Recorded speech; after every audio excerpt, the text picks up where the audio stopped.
Assalamualaikum warahmatullahi wabarakatuh. MDS di sini dan tidak sendiri, didampingi oleh Bung Ray. Selamat siang. Selamat siang. Luar biasa. Dalam segmen cerita santai, bicara santai, ngobrol santai, pada kesempatan kali ini saya ditemani oleh entrepreneur. Bisa saya katakan entrepreneur karena beliau telah melanglang buana di berbagai korporat, khususnya untuk memberikan motivasi, memberikan wejangan, memberikan sebuah acuan hidup terhadap gaya-gaya anak muda sekarang yang konsumtif. Bung Ray konsentrasi di bidang itu tidak lain dan tidak bukan untuk mengedukasi kita semua. Di dalam channel ini kedepannya kita akan berbicara banyak tentang gaya hidup dan manfaat hidup serta kebutuhan hidup. Benar sekali. Oke. Jadi gimana aktivitasnya akhir-akhir ini Bung Ray? Alhamdulillah sekarang saya terakhir resign tahun kemarin. Resign dari perusahaan luar ya. Saya kerja di perusahaan luar. Tapi sebelum saya berhenti kerja, saya sudah buat perusahaan sendiri. Artinya sedia payung sebelum hujan. Sedia payung sebelum hujan. Saya kan berpikir enggak selamanya saya kerja di perusahaan orang. Makanya sebelum saya resign dari perusahaan saya buat perusahaan sendiri dan alhamdulillah ada dua saya buat perusahaan. Ada PT, ada CP dan saya sebagai owner, direktur dan bertindak juga sebagai manajer. Dua-duanya jalan? Dua-duanya jalan alhamdulillah sampai sekarang. Di bidang apa kedua-duanya nih? Jadi saya berpikir gini. Saya berpikir jangka panjang bahwa kedepannya kita akan membutuhkan suatu perusahaan yang bisa bergerak di semua lini. Termasuk yang pertama itu jasa. Yang kedua bentuk kontraktor, bisa kita kerja fisik juga kita bisa kerja. Oh, fisik dan bisa saya ya? juga main di perdagangan sekarang, alhamdulillah.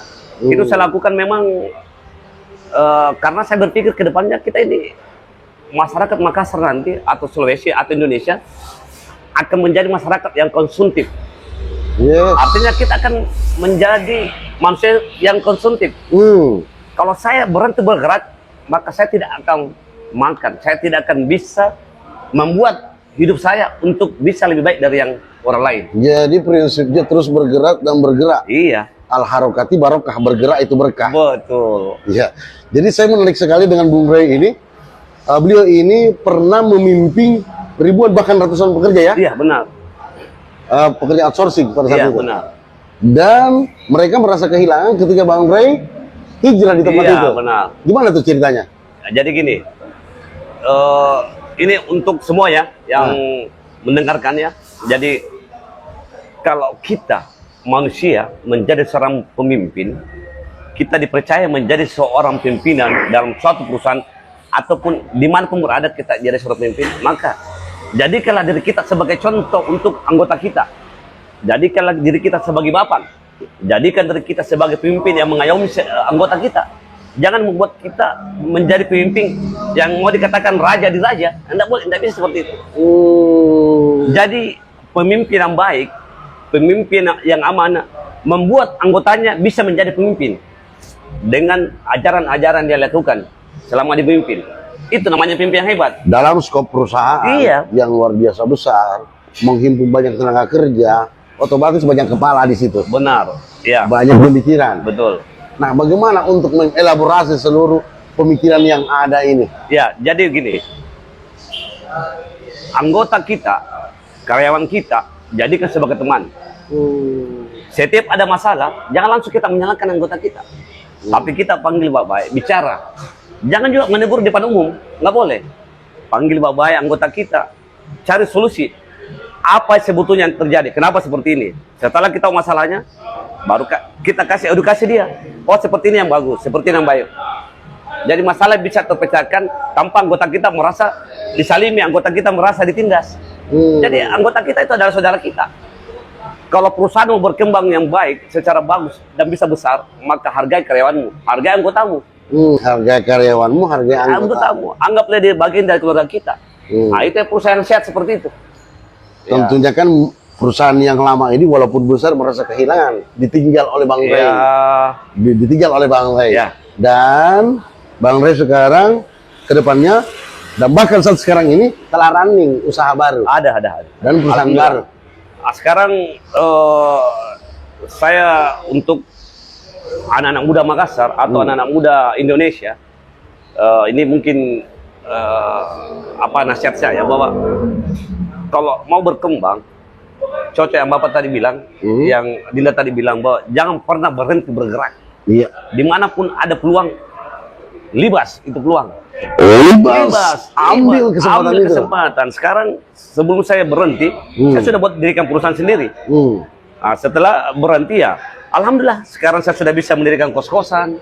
Ada berapa kos-kosan saya bikin. Nah, saya juga sekarang sudah berkiprah juga di dunia perikanan. Ada kapal, jual ikan. Jadi saya sekarang penjual ikan. Penjual ikan yang bermindset internasional. Iya benar, alhamdulillah. Moga amin ya. Oke. Sekarang juga ini saya sudah merancang karena saya lihat masa pasar di Makassar, banyak peminum kopi kan, banyak anak muda, remaja-remaja orang tua. Makanya sekarang saya merancang satu produk kopi yang ingin saya launching nanti bulan-bulan depan insya Allah. Karena memang saya berprinsip bahwa saya tidak akan pernah berhenti, harus move on. Jadi ada produk bulan depan ini? Insya Allah ada produk bulan depan. Luar biasa. Tentunya di channel kita dalam dipromosikan. Ya. Insya Allah nanti kita akan promosikan di channelnya Bapak nanti. Oke. Kaitannya dengan berbagai pengalaman yang telah dilalui, otomatis kan kita melihat beberapa karakter, kita melihat beberapa sifat, serta beberapa prinsip. Nah, kaitannya dengan pembahasan kali ini ialah jiwa konsumtif. Iya. Jiwa konsumtif ialah di mana seseorang tidak memikirkan kebutuhan hidupnya, tapi gaya hidupnya. Betul. Masuk.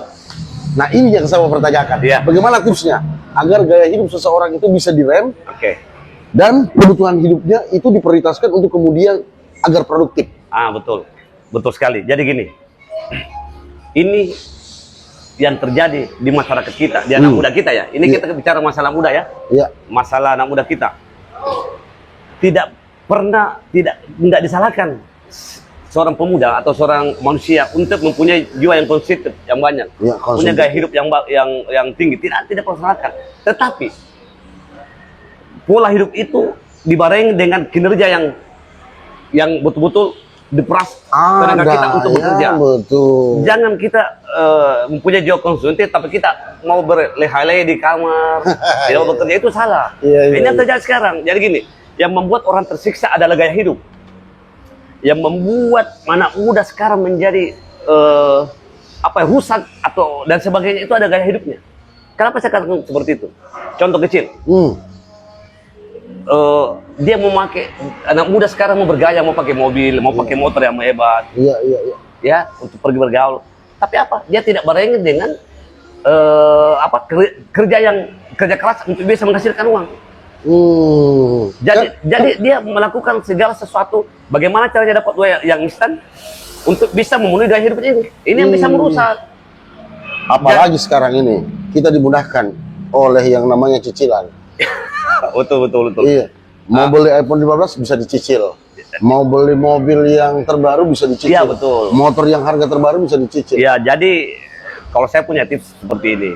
Silakan anak muda sekarang, silakan mempunyai gaya hidup yang luar biasa, nggak ada masalah. Tapi gaya hidup itu salurkan yang positif menjadi acuan kita untuk lebih semangat untuk mencari uang. Banyak pekerjaan bisa kita lakukan yang membuat dia tidak mau bekerja karena rasa malunya itu loh. Dia tidak mau kerja ini, dia pilih pekerjaan. Saya pribadi yang penting halal, saya ambak. Saya ikat, saya libat. Betul. Yang penting halal dan bisa menghasilkan. Saya kasih benang merah ya, saya tandai bahwa rasa malu. Rasa malu. Ini benang merahnya. Ya. Rasa malu. Bagaimana untuk adik-adik kita ke depan? Ya. Rasa malu itu dikikis dan dikemas sebagai sebuah motivasi. Gini. Kalau rasa malu yang kita kedepankan, yakinlah bahwa pasti kita akan hidup stagnan. Hidupmu tidak akan berkembang. Coba rasa malu kita hilangkan. Ini rasa malu yang arti kata yang positif ya, betul. yang artinya gini. Konotasinya positif. Konotasinya positif ya. Jadi gini. Kalau kita rasa malu yang kita kedepankan, kalau setiap kita mau bekerja, contoh ya, kita misalnya seorang gadis, karena rasa malunya dia kedepankan, dia tidak bisa menghasilkan uang. Padahal dia punya kreativitas itu, punya ide untuk misalnya dia bisa buat kue, jual kue, bisa buat produksi kue. Ada potensi di sini. Ada potensinya untuk bikin kue. Tapi karena dia malu, oh cuma penjual kue. Misalnya si B, si A. Ini kan statement yang betul-betul merusak mindset. Merusak mindset. Iya, jadi dia punya mindset berpikir yang salah. Rasa maunya ke depan. Tapi kalau dia betul-betul berpikiran positif, ya, dia bisa buat kue. Kue ini bisa kita kemas menjadi kue yang modern. Betul. Misalnya putu. Kita bisa buat putu. Putu. Anggaplah putu. Kue tradisional kan? Kue tradisional. Tapi kan sekarang banyak cewek-cewek malu-malu. Di pinggir jalan, putu. Iya. Tapi kalau dia berpikir pebisnis atau dia kembangkan dia punya pemikiran, putu itu kita bisa packing. Putu kita bisa buat semacam warna yang bagus warnanya, kita packing baik. Varian ya. Varian kita kasih varian ya, betul varian. Kita bungkus, kita promosikan dimulai TikTok, melalui Facebook, melalui YouTube. Kan banyak.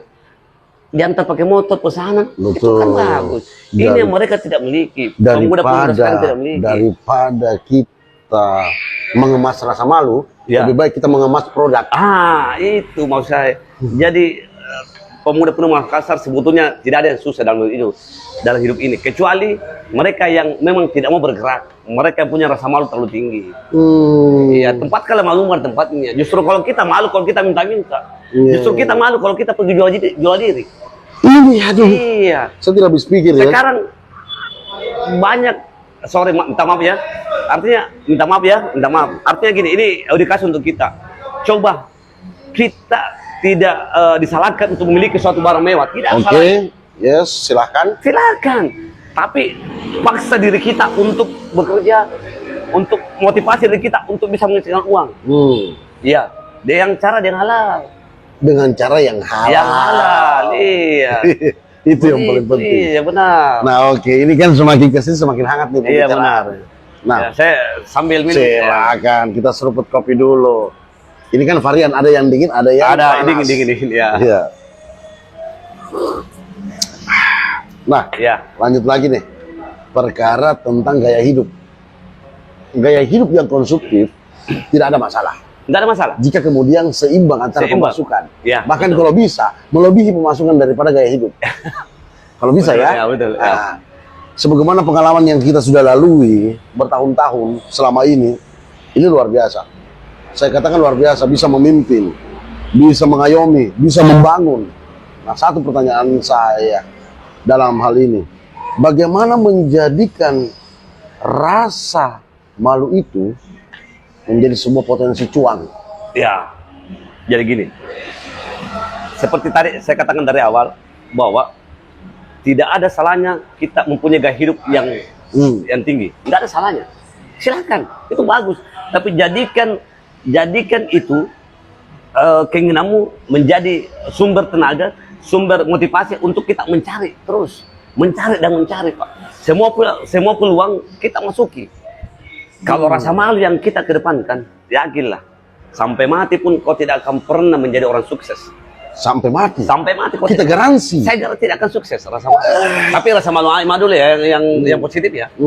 Iya, betul. Apa? Tidak pernah kita, di Al-Quran juga mengatakan, bos. Di agama kita mengatakan, kalau kau ingin jadi sukses, maka bangunlah pagi, ya, carilah rezekimu yang bertebaran di muka bumi ini. Iya, jelas sekali. Jadi kalau kita rasa malu karena tidak mau kerja itu rasa malu. Iya, kita pilih-pilih pekerjaan, contoh lah. Iya, pilih-pilih pekerjaan.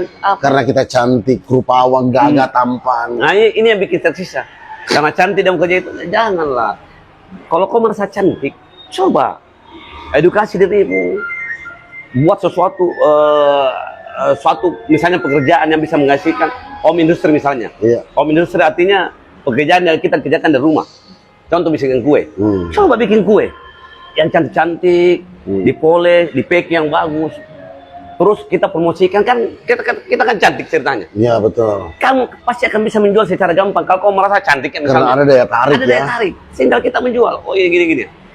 Nah, tapi kalau cantik mau gunakan secara tidak baik di tempat yang tidak sebenarnya. Itu. Bisa katakan seperti itu ya. Intinya gitu. Intinya kita betul-betul berpikir bahwa gaya hidup memang itu perlu.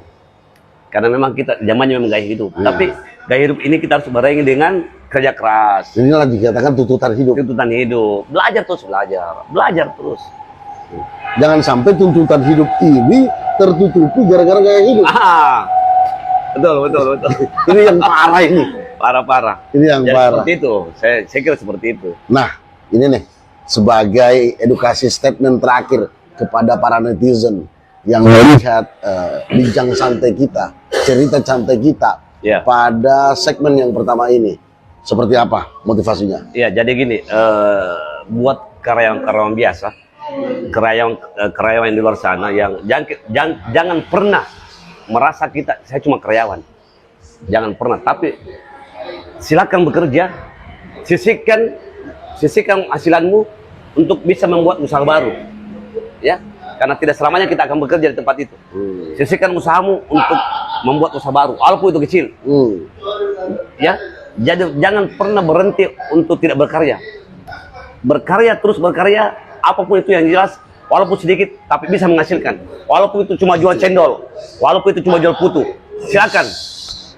Iya. Saya ingat pepatah orang tua dulu mengatakan bahwa lebih baik jadi cacing tapi kepala daripada jadi naga tapi ekor. Ah, betul. Itu panjang lagi maknanya itu kalau kita jelaskan.